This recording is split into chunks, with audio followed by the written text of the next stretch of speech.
Bueno, ahí Inge, ¿se escucha? Bueno, Muy bien, dije, se pues escucha. el tema de hoy es el control de la calidad de la soldadura industrial. La soldadura, especialmente todos los métodos de soldadura, posteriormente que he aportado el cordón de soldadura o los cordones de soldadura.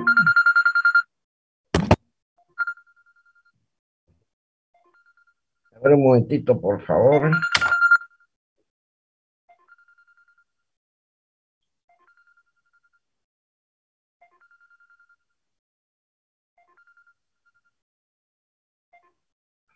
Aló, hola. ¿Qué novedades? ¿Por qué? ¿De qué? No, no, no, no. Pero si ya le había dado 100, pues chimo.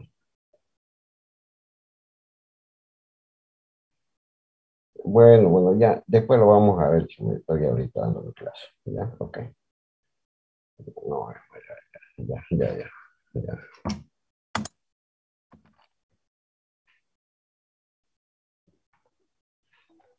En realidad, la soldadura industrial es un método de producción de toda clase de componentes y necesita un control estricto. Lo que vamos a ver es el control de la calidad una vez hecho el aporte de soldadura a través de la radiografía industrial. Los rayos X fueron creados aproximadamente por una casualidad, aproximadamente en 1886, con Reusten los encontró. Él había puesto una llave encima de un escritorio y estaba experimentando con los rayos X, o sea, con la emisión de electrones, y tenía una película radiográfica en el cajón de su escritorio. Y cuando reveló la placa radiográfica, o la película radiográfica en definitiva, se encontró con que tenía una imagen de la llave que estaba encima del escritorio sobre el tablero, obviamente madera que es opaco, y de esa manera los rayos X se han extendido inicialmente para el uso médico. Es muy rara la persona que no se hubiese tomado una radiografía para saber internamente cómo es el estado de sus órganos. Hasta 1920 se utilizó solamente para usos medicinales. Posteriormente ya fue ampliamente utilizada hasta nuestros días para poder ver los opacos, especialmente en la construcción de piezas, para poder obtener imágenes de los defectos internos de una pieza que antes de la invención de los rayos X era prácticamente imposible. Los rayos X son emisiones electromagnéticas que penetran por su bajísima longitud de onda. Está ¿cómo se llama? Medida en Armstrong. Armstrong es una vez, o mejor dicho, es 1 dividido 100 millones de centímetros. Vuelvo a repetir, 1 dividido 100 millones de centímetros. Esa longitud de onda es tan pequeña que puede penetrar los opacos. ¿Cómo se producen los rayos X?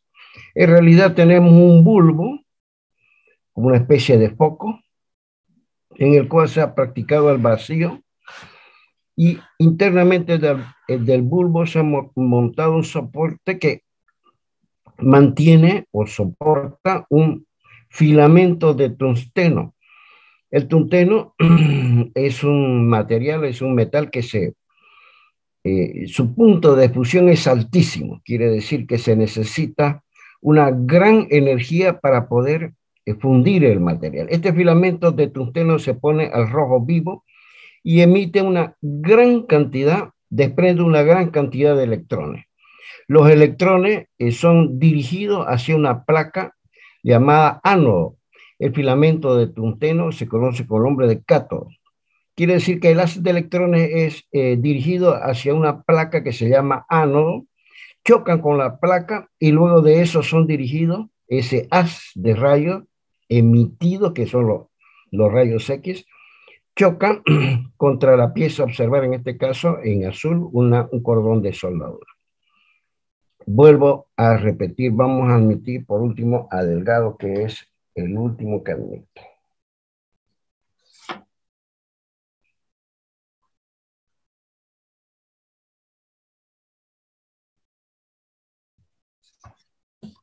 Vuelvo a repetir, es un bulbo de vidrio en el cual se ha practicado el vacío para que no exista moléculas de oxígeno que puedan deteriorar o oxidar rápidamente el filamento de tungsteno.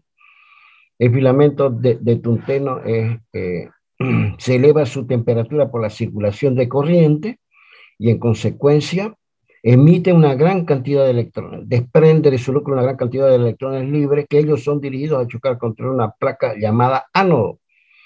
Y al chocar se emiten los rayos de bajísima frecuencia, que en todo caso son los rayos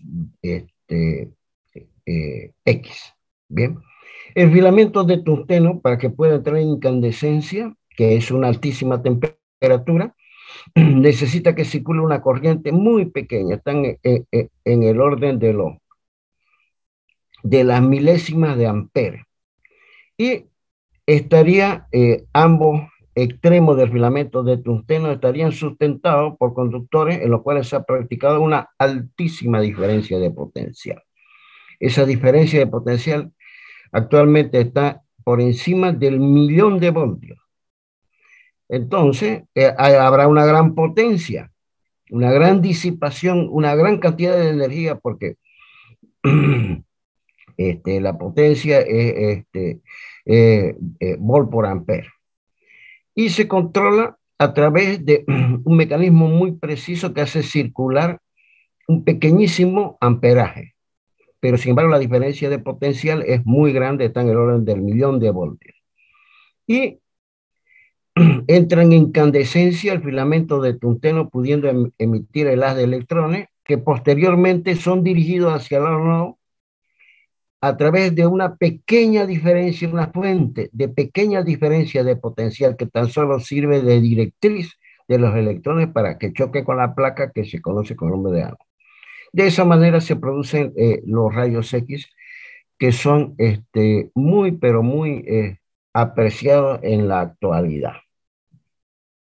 De forma que este haz de rayos X, cuya longitud de onda está en el orden de unos cuantos angstrom o fracciones de angstrom, chocan contra la zona donde yo deseo inspeccionar, penetrándola debido a su pequeñísima longitud de onda.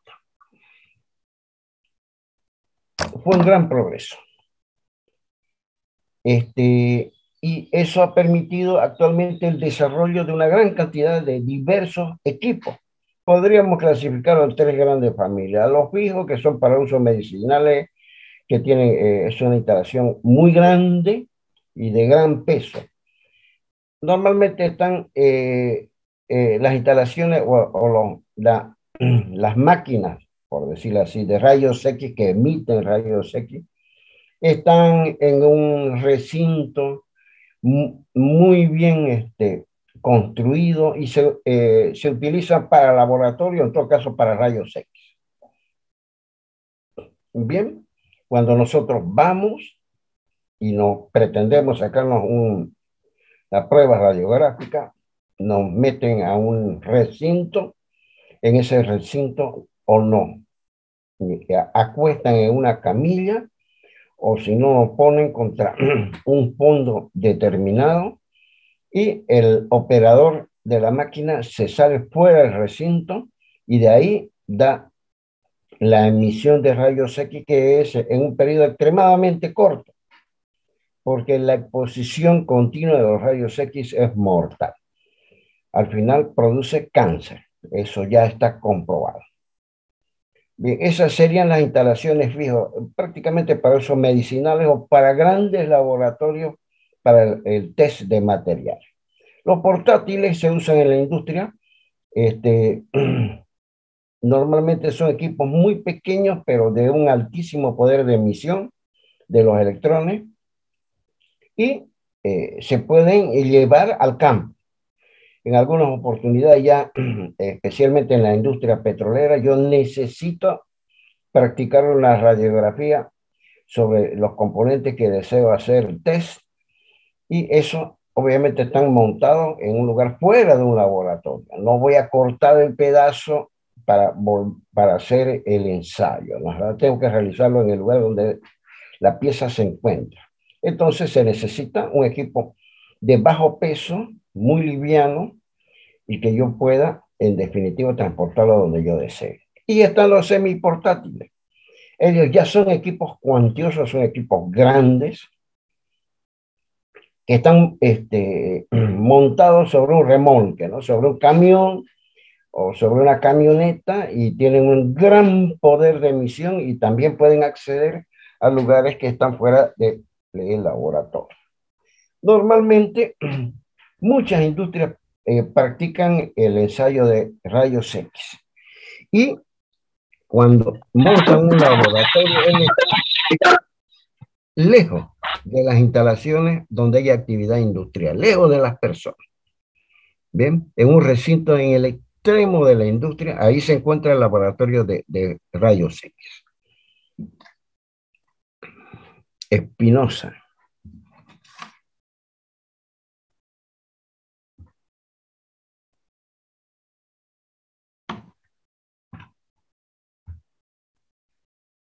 Los operadores no pueden trabajar en forma continua. Ellos trabajan un determinado tiempo y posteriormente deben descansar un tiempo que requerido de forma tal de que ellos no sean permanentemente agredidos por los rayos X. Lo primero que causa es esterilidad. Es, de todas maneras, es una práctica de un ensayo peligroso. Requiere el concurso de técnicos muy, muy especializados, en consecuencia muy valioso, y el técnico no solamente debe practicar la prueba, es decir, no solamente debe tomar la radiografía, sino debe interpretarla, que es quizás la acción más compleja, más difícil. Hay, internacionalmente hay institutos que hacen de que los operarios sean entrenados, sean calificados de forma tal que después van por grado. Empiezan con un determinado grado, es decir, que pueden tener acceso a una cierta cantidad o una cierta dificultad de pruebas radiográficas, hasta conseguir el grado mayor, donde quedan absolutamente calificados para practicar cualquier tipo de operación. Vuelvo a repetir, no es solamente los operarios o los técnicos son entrenados para los rayos X, sino para toda una serie de ensayos, y son personas extremadamente buscadas a nivel internacional. Yo he tenido el placer de que algunos de sus compañeros, Gil Patton, uno o dos de sus compañeros que hace muchos años me han visitado y me han comentado que ellos estaban recibiendo entrenamiento para ser técnicos en ensayos no destructivos, y charlando más amenamente con ellos me comentaron que ganaban un excelente salario. Bien, porque van donde el trabajo es requerido. Los mandan a cualquier parte del mundo para que ellos desarrollen su profesión. Y eran ingenieros electromecánicos egresados de la Gabriel. La penetración de los rayos X está en función de la diferencia de potencial obtenida acá, en el cátodo. Y si la diferencia de potencial es extrema, la penetración será mayor. Si la diferencia de potencial es baja, la penetración será menor. En consecuencia, para 150 kilovoltios es factible penetrar 5 octavos de una chapa de un espesor de 5 octavos de pulgada. Pero si son 1000 kilovoltios, aproximadamente 1 millón de voltios, puede penetrar 3,5 pulgadas en un tiempo muy corto. Antiguamente, para poder penetrar una chapa de un espesor de 5 octavos se necesitaban horas. Para penetrar una chapa de 3,5 pulgadas se necesitaba aproximadamente 5 horas de exposición de los rayos X para poder obtener una radiografía aceptable.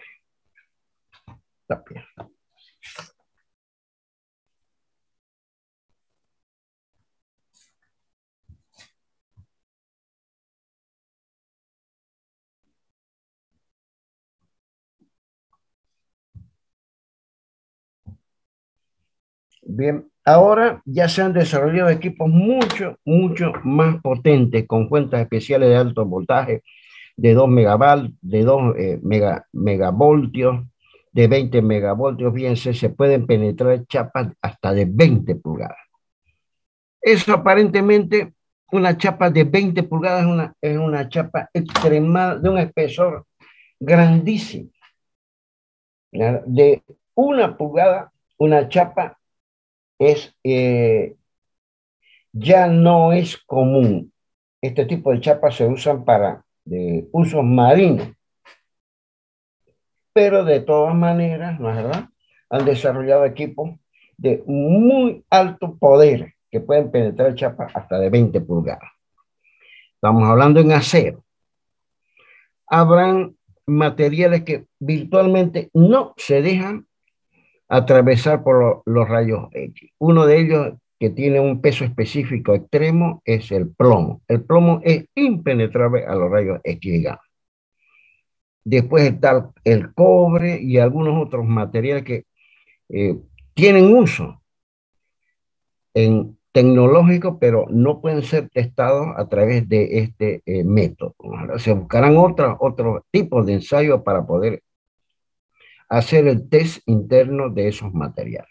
Aquí tienen un equipo de rayos X de gran envergadura, asistido ya por computadora, donde hay un técnico que está haciendo el ensayo. Fíjense lo pesado que es el equipo, porque tiene un gran grillete y una cadena de un eslabón pero de un espesor, de un diámetro del eslabón muy grande. Y el equipo es muy robusto. Esto es para los laboratorios.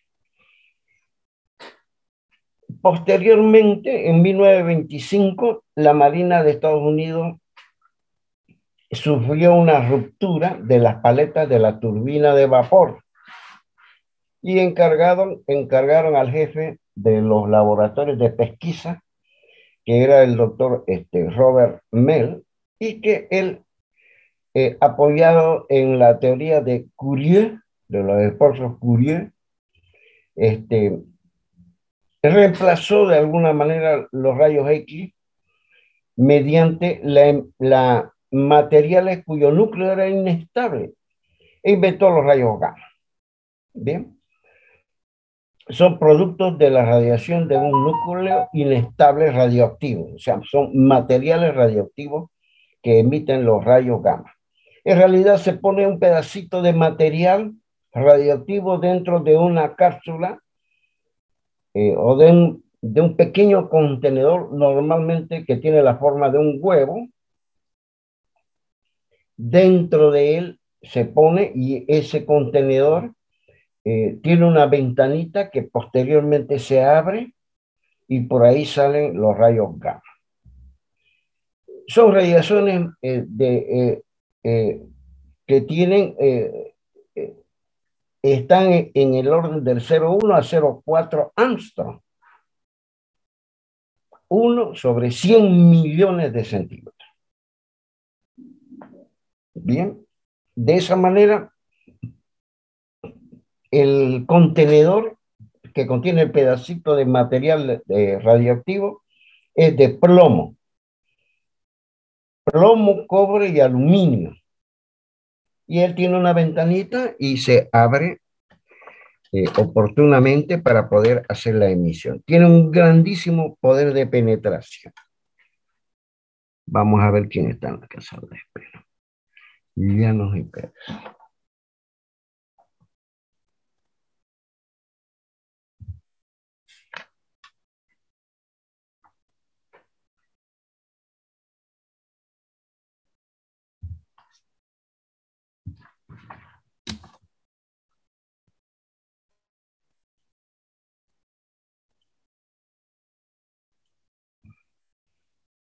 Lo único que se consigue con esto es que los equipos son extremadamente livianos, no necesitan una altísima fuente que proporciona una gran diferencia de potencial, se los puede llevar al campo. Son los equipos predilectos para uso en el campo. Bien, probablemente ustedes han ido a hacerse tomar una radiografía dental y observen ustedes que el dentista les acerca una máquina que es muy, muy pequeña y, y les toma, se sale fuera del recinto, obviamente, el dentista y les toma la prueba radiográfica y luego en pocos minutos ya está revelada. Bien, y es un equipo muy, muy pequeño. El grave problema de este tipo de equipo es que el material radioactivo solamente o se usa porque el núcleo tiene un poder de emisión que dura un determinado tiempo, pero se va degradando la potencia o la emisión de los rayos gamma. Se usa hasta el 50%. Por eso es que está absolutamente legislado donde posteriormente yo debo desechar el contenedor con el pequeño pedacito de material radioactivo. Hay contenedores especiales donde yo deposito ahí una vez que está fuera de uso, que se ha degradado hasta el 50% su poder de emisión y eh, el gobierno se encarga de llevarlo a un lugar remoto porque la emisión de rayos gamma es mortal para el ser humano. Ese es el grave inconveniente de este método.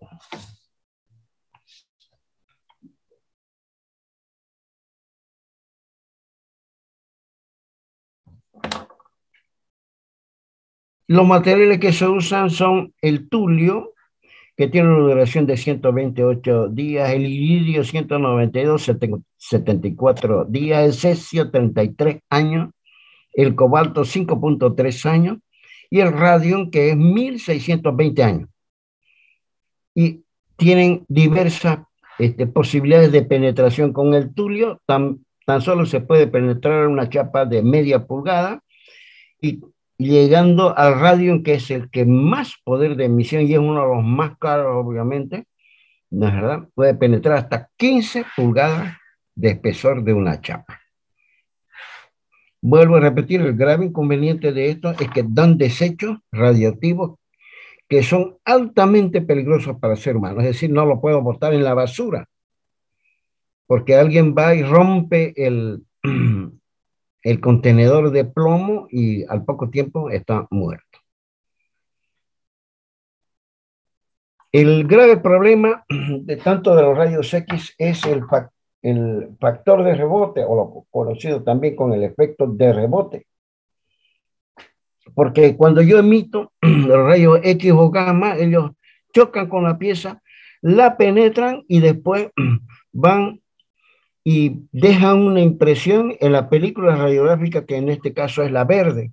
Pero también los rayos chocan contra las paredes, chocan contra el piso, rebotan y nuevamente agreden la película radiográfica. Eso me da una inexactitud completa, porque la película radiográfica, muchos de los rayos al chocar contra las paredes o contra el piso rebotan y van velando, van agrediendo la película radiográfica y no así los rayos que han penetrado la pieza, que en este caso está dibujada, remarcada con rojo.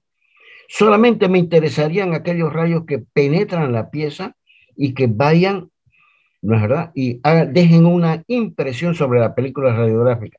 Todos los otros efectos de rebote en las paredes, en el piso o donde fuese, son nocivos o me dan una imprecisión en la interpretación de la película radiográfica porque dejan, digamos, imágenes que no son reales, porque no han pasado a través de la pieza. Por eso que es necesario usar técnicas muy depuradas para la colocación de la fuente de radiación. En todo caso, la mejor forma de penetrar una pieza es en forma perpendicular a la superficie.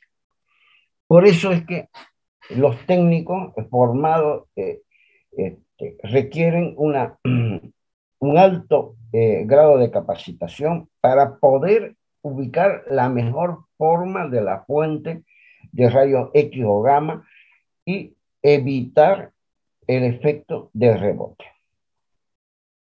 Bien, en este caso, de la izquierda estaría rebotando en las paredes y agrediendo a la película radiográfica. En cambio, en este caso, colocado la fuente en forma perpendicular a la pieza a hacer el ensayo, los rayos solamente eh, eh, estarían rebotando ya no en las paredes, sino en el piso. Esto se evita a través de lo que se llama, con lo que se conoce con el nombre de pantalla radiográfica. La pantalla se interpone, es decir, si yo la película radiográfica la recubro mediante una pared que absorba los rayos X o gamma, entonces ella solamente mostrará todos aquellos rayos que han atravesado la pieza, ¿verdad? Y que vayan a imprimir la película radiográfica. Esa pared se conoce con el nombre de pantalla radiográfica. Existen una gran diversidad de pantallas radiográficas adecuada para cada tipo de material y para cada forma de la pieza. Esa es la virtud del técnico que realiza el ensayo. Él elegirá no solamente el posicionamiento de la fuente que emite los rayos X o gamma, sino también elegirá el tipo de pantalla radiográfica. Existirán las pantallas de óxido de plomo, que es un papel en el cual se ha depositado una película muy, muy delgada de óxido de plomo, que es impenetrable a los rayos X, tiene la gran posibilidad de ser absolutamente flexible, puede envolver el lugar que yo deseo que no sea agredido por los rayos X, están en el orden de la 10 milésima de pulgada. Son muy utilizadas. Están las pantallas compuestas, que son hojas de plomo, aluminio y cobre, y se usan para impresionar piezas de gran espesor, muy gruesas, de gran espesor, fabricadas en acero. Bien, el grave problema de que estas son tipo sándwiches, ¿no es verdad? Porque son láminas de aluminio, de cobre y de plomo. Son rígidas. Bien, entonces no se pueden acomodar fácilmente. Están las pantallas de uranio agotado, que son muy raras porque son quebradizas. El uranio es un metal que en definitiva es quebradizo, ¿no? Y además es un material extremadamente caro. Están las pantallas de cobre, que están hechas también de hojas de cobre, se usan para las emisiones del cobalto 60, ¿no? Del material que emite los rayos X, cobalto 60, que tiene un poder de penetración de 9 pulgadas de espesor de la pieza que yo deseo practicar la radiografía. Están las pantallas de oro solamente muy efectivas, pero el oro es extremadamente caro y solamente se usan para trabajos muy, muy especializados en laboratorio. Todas ellas son láminas con las que yo puedo envolver y proteger que la película radiográfica sea agredida por el efecto de rebote.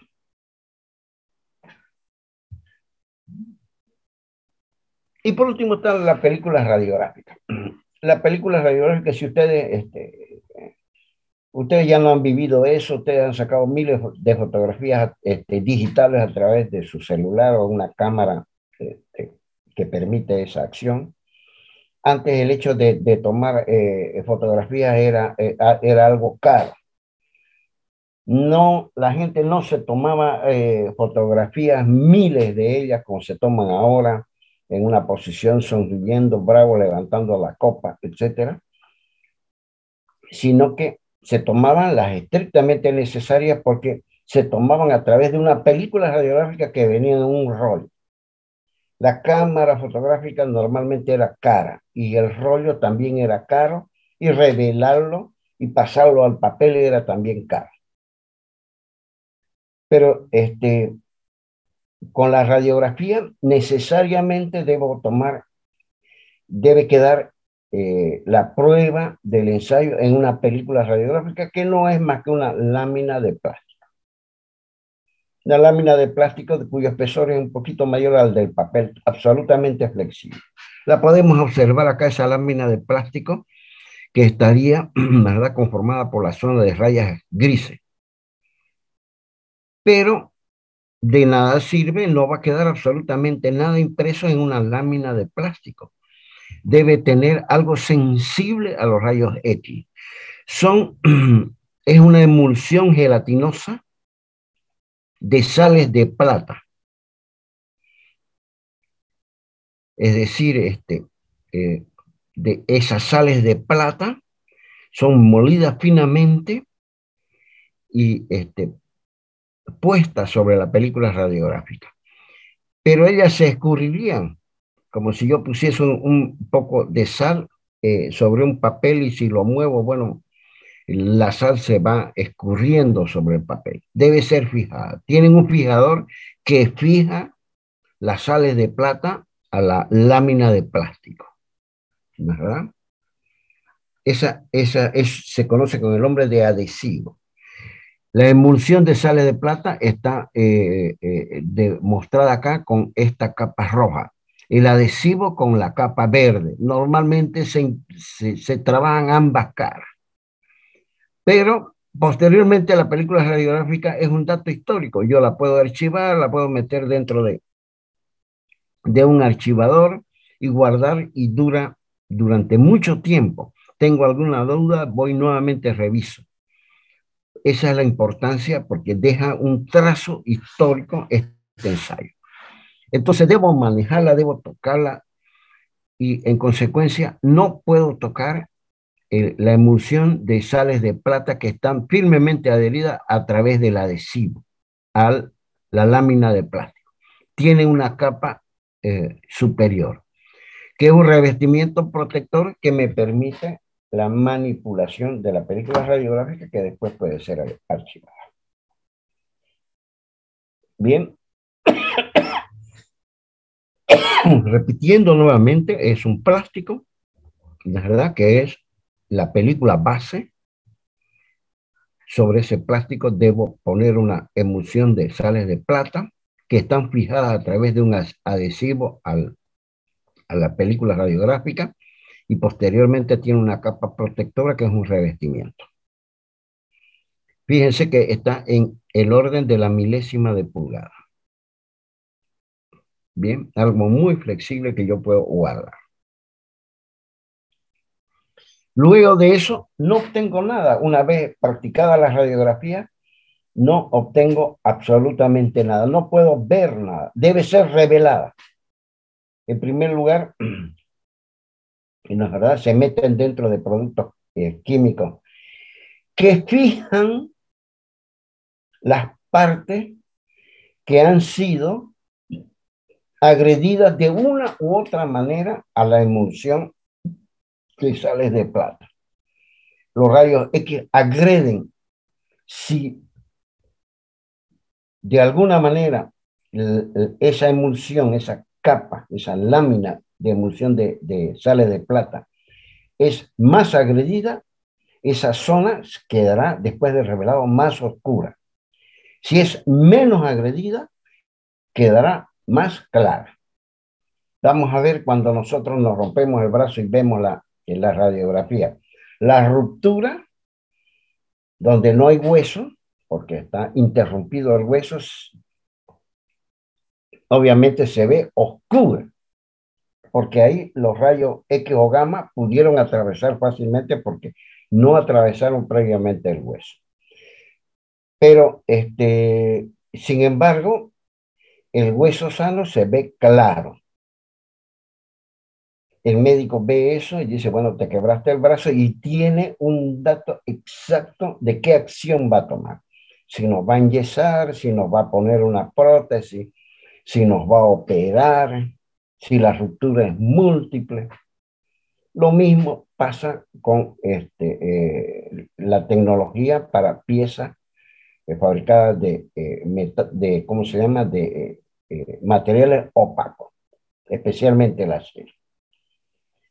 Se obtiene un diagnóstico absoluto, en que inclusive se puede medir si hay un defecto interior, digamos una fisura. El técnico radiográfico dice, esta indicación se convirtió en un defecto, porque puede inclusive medir,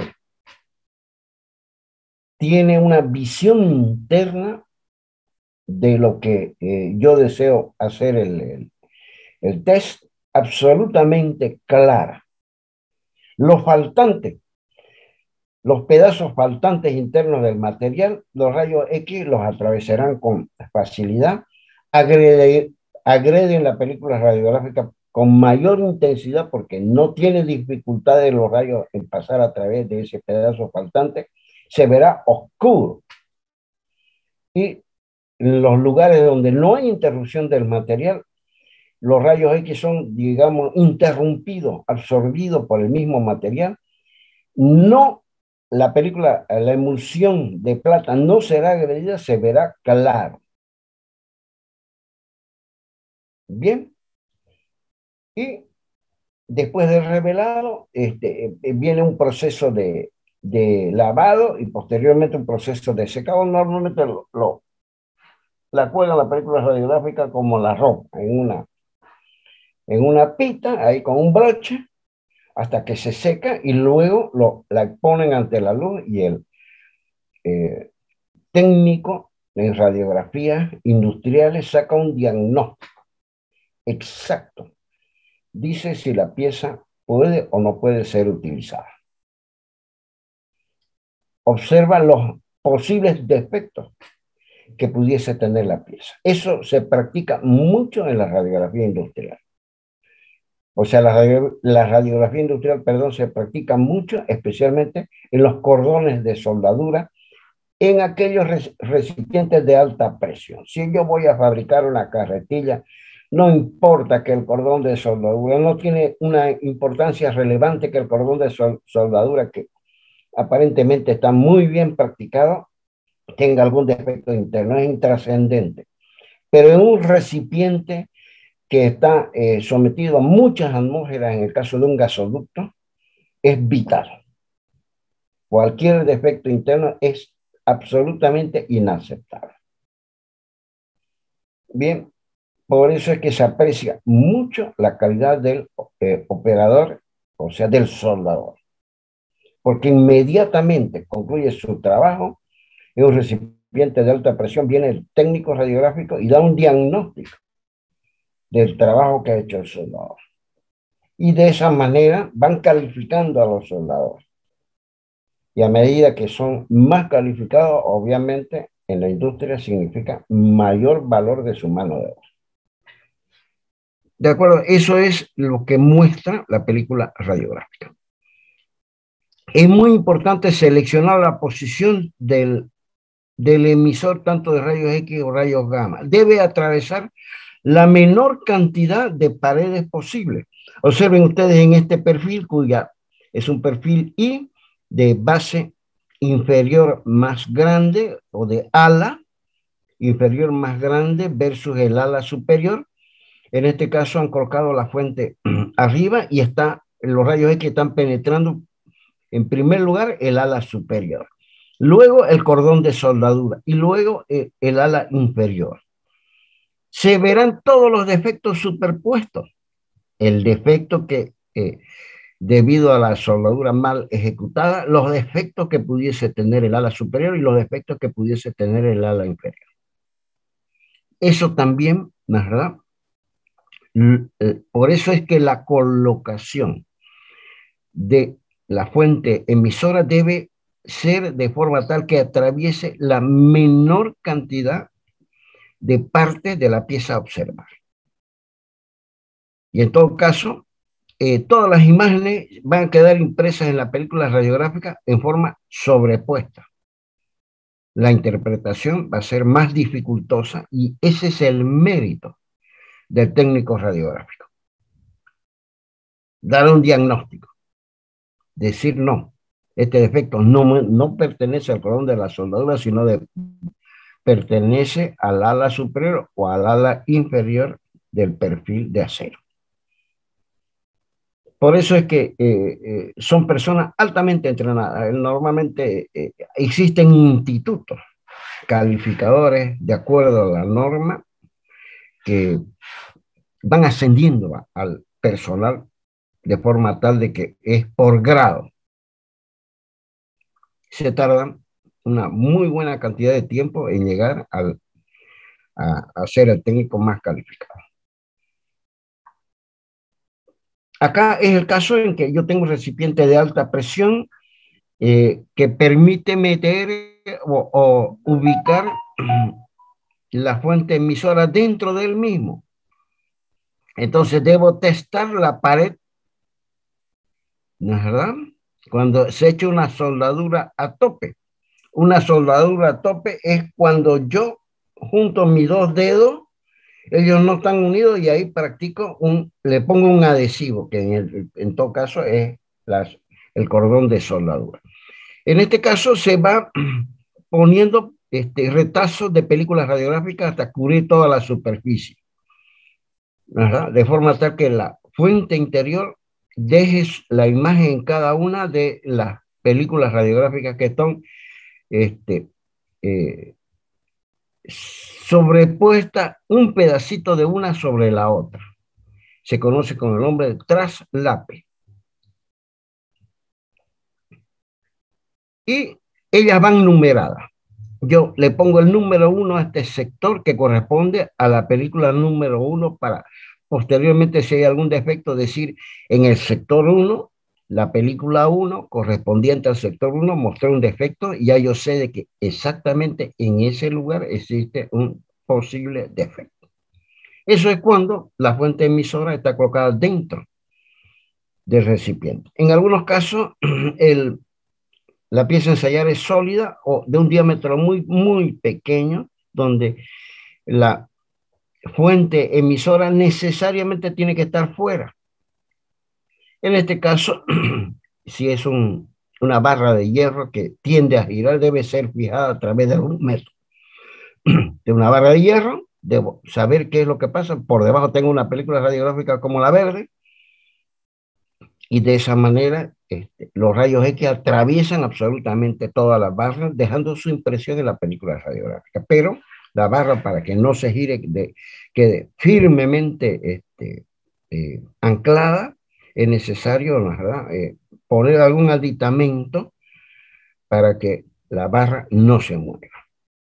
En este caso, donde no he podido meter por el diámetro del recipiente, no he podido meter la fuente emisora dentro del recipiente mismo, dado su diámetro, y en consecuencia lo pongo afuera y pongo una película radiográfica por debajo, pero sin embargo debo asumir de que los rayos X primero atravesarán la parte superior y luego la parte inferior. Ahí está la habilidad de la persona que interpreta la radiografía. Observen ustedes que cuando una persona que tiene algún inconveniente y se practica una radiografía, el médico radiólogo es un experto. Él hace un informe, él ve la radiografía y dice, no, este señor tiene una fractura múltiple. Bueno, en términos médicos, se la deriva como guía al médico al ortopedista, en caso de una fractura, para que él corrobore el informe preliminar del médico radiográfico, el que practicó la radiografía. En ese caso, el experto debe interpretar en qué zona está ubicada el posible defecto. O si no, cuando el recipiente puede contener la fuente de emisión, envuelvo toda la superficie. Es una soldadura de la misma. Este tipo de soldadura se conoce con el nombre de soldadura a tope, porque ambos retazos de caño se topan, ¿no?, entre sí, y luego practico en forma circular el cordón de soldadura. Acá hemos metido la fuente emisora dentro del recipiente y de esa manera envuelvo el sector donde va a ir la soldadura y ya tengo una interpretación mucho más fácil que en el lado izquierdo. No hay sobreposición. Todo eso, la práctica y la capacitación del técnico le permiten, ¿no, verdad?, buscar la forma de tomar una excelente radiografía. O en este caso, que se va rotando la pieza y se van practicando radiografía sector por sector, estando la fuente emisora fuera del recipiente de alta presión. Se toma primero un sector, queda absolutamente señalizado la parte de la pieza en la cual yo deseo saber si hay imperfecciones y la película radiográfica. Ambas corresponden a un código, a un mismo código. O en el caso que la soldadura sea absolutamente longitudinal, lo hago en forma robotizada.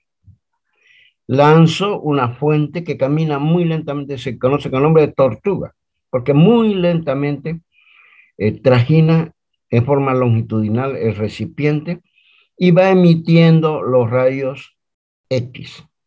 Y sobre el cordón de soldadura, en todo caso, se va poniendo una película radiográfica.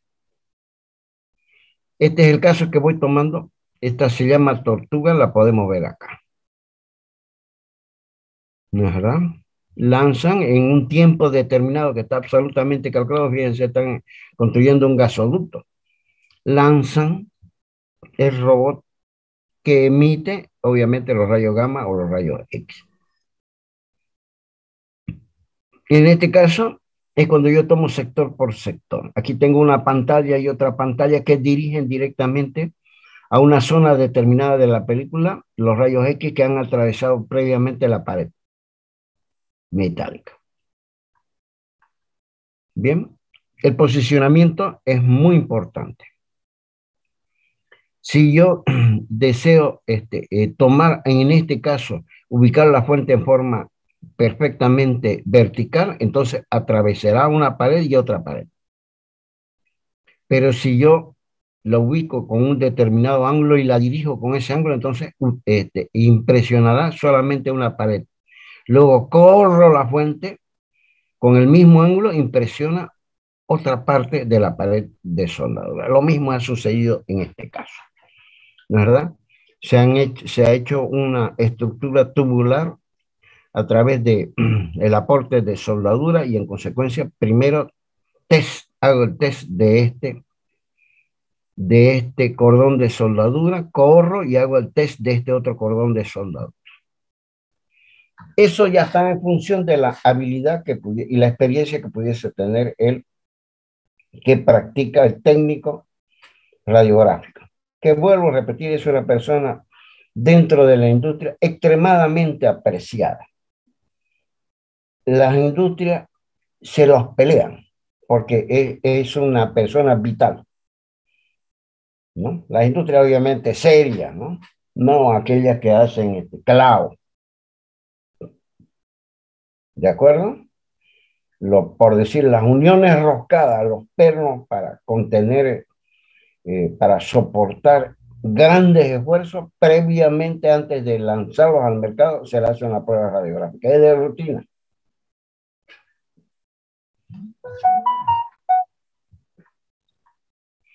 Y por último, antiguamente había una confusión en cuanto a los defectos, ¿no es verdad?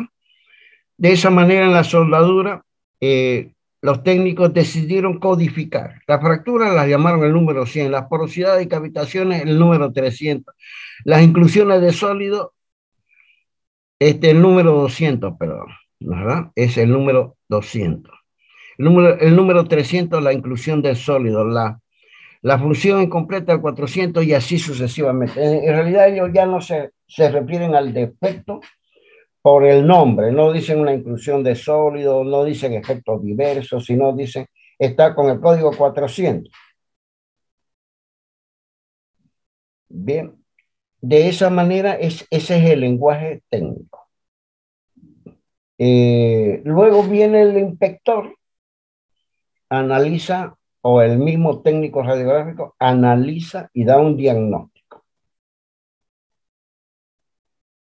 ¿De acuerdo? Y ustedes saben que se conoce como soldadura defectuosa, es cuando los defectos sobrepasan un cierto límite que está regido bajo norma en su magnitud. Se convertirá en un defecto y la pieza es inaceptable.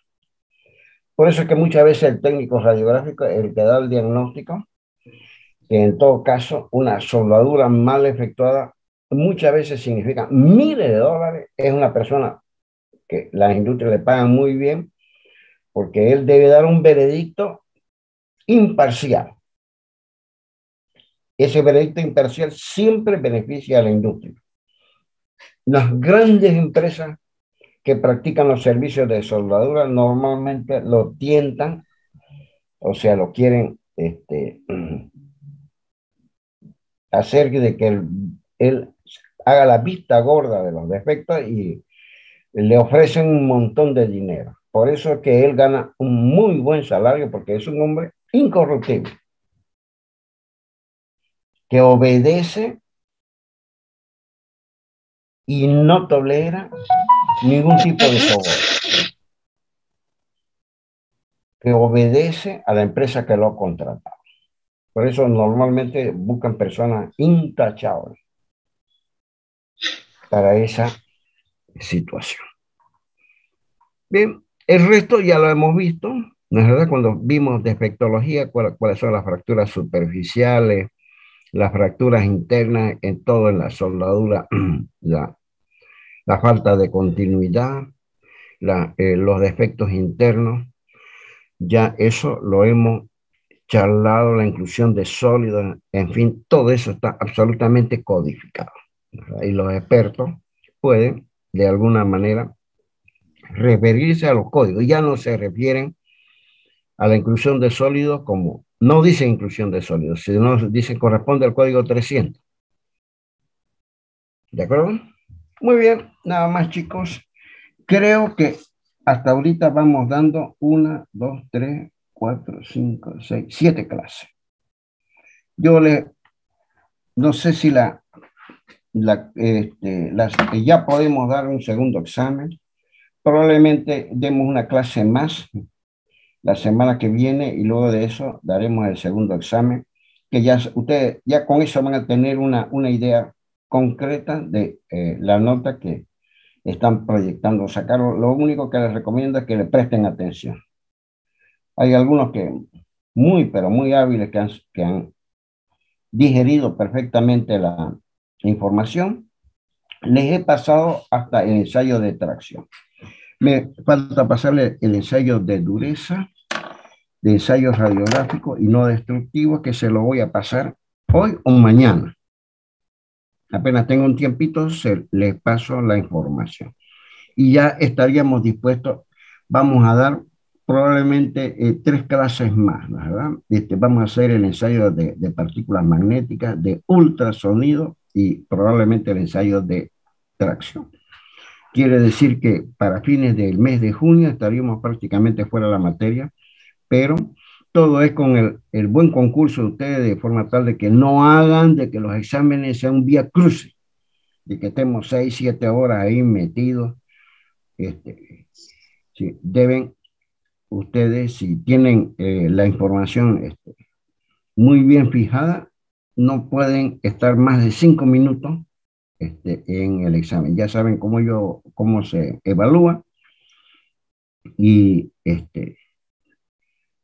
probablemente demos una clase más y luego demos el examen. ¿Ya? Yo les voy a pasar el cronograma como siempre y después lo negociamos. Les voy a tomar lista en esta oportunidad. Ingeniero, buen día. Está Delgadillo. Vamos, por favor. A ver, voy a sacar esto. Ingeniero, buen día. ¿Está Delgadillo? Presente, a ver, ingeniero. Delgadillo, muéstrese, por favor. Ya. Presente. Ya, gracias, Delgadillo.